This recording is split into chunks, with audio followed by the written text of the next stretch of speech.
Okay, everyone keeps asking me about the influencer clean girl aesthetic lawsuit, so here is the explanation. Sydney Nicole sued Alyssa Sheil for basically copying her whole vibe, and everyone keeps asking, can you copyright a vibe? Can you trademark a vibe? All of these things, and the fact of the matter is that Sydney Nicole and her company sued Alyssa Sheil and Alyssa Sheil's company based off of copyright infringement, trade dress infringement, misappropriation of likeness, all sorts of things. And to skip to the good part, the judge dismissed some parts of the complaint, but gave her the opportunity to file a first amended complaint, which, if we get enough likes on this video, I'll go through next. Apologies for the quality on this, but it's what we have.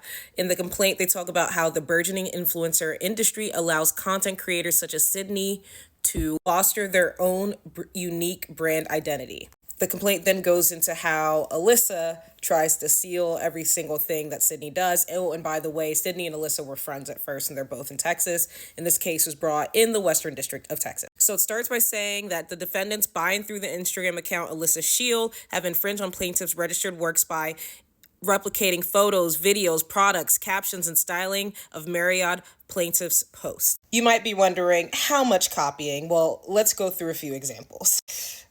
There's a lot going on, and just to give you a little bit of context, copyright, you can get a copyright in an image, and so with an image that includes the lighting, that includes the styling, it can include the props, it can include the outfits, and as you can see, there's a lot of overlap in many of those different elements. And so she's not as crazy as all of the newspapers tried to make her sound by saying, oh, can you copyright a vibe? Ho, ho, ho. And the reality is that it's not just a vibe. It is actually a lot of copyrightable elements. And it's the fact that the complaint talks about how there would be a post from Sydney, and then immediately Alyssa, maybe 2 weeks later, will do the similar post. And so it's very much not, oh, I accidentally have the same color beige as you. It's a lot of intentionality. The complaint gets into a video and says that Sydney posted a video, and then 2 weeks later, Alyssa went to the exact same place, took the same shot of the mat, took the same shot of a neon sign, took the same shot of getting a same clothing rack, and basically copy different shots of a video. And again, with a video, you can get copyright, and that can include the lighting, the shots, the different props. And the fact that she went to the same place, that's fine. But this is just a screenshot showing how Alyssa intentionally wanted to capture the exact same shots as Sydney. Now, Sydney girl said, this ain't just on Instagram, this is on TikTok. The complaint goes on to say defendants have replicated plaintiff's posts on TikTok as well. For example, on or around December 12, 2023, plaintiffs posted a slideshow of photos of TikToks featuring, and then it goes through different elements. And then they say that 2 days later, defendants copied the exact same thing that plaintiffs did. The complaint shows examples of how she looks like every other girl, except for they're saying that Sydney came up with this aesthetic, and Alyssa then proceeds to do everything Sydney does. The complaint goes through several elements, as I mentioned. It talks about copyright infringement. The owner of a copyright has the exclusive right to reproduce the copyrighted works, and they're saying that Sydney has the copyright in the photos because of a lot of those elements I was talking about, and then Alyssa goes and tries to copy it.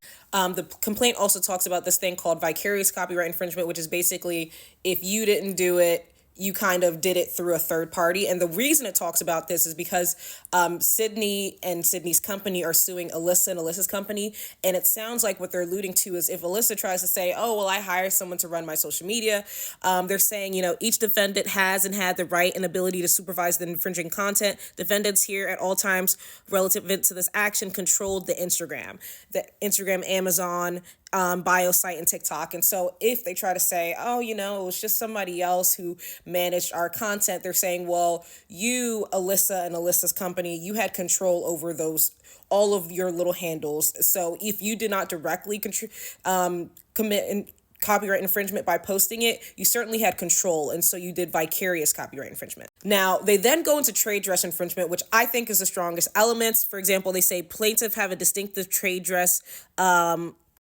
comprised of monochrome cream, gray, and neutral beige colors. Now, this is where it turns into the beige girl aesthetic. The reason why I think this is the strongest element, even if it sounds crazy to say you have trade dress protection on the color beige, is because you actually can get trade dress if it's kind of acquired distinctiveness, which is the idea that everyone associates the vibe with you. So, perfect example.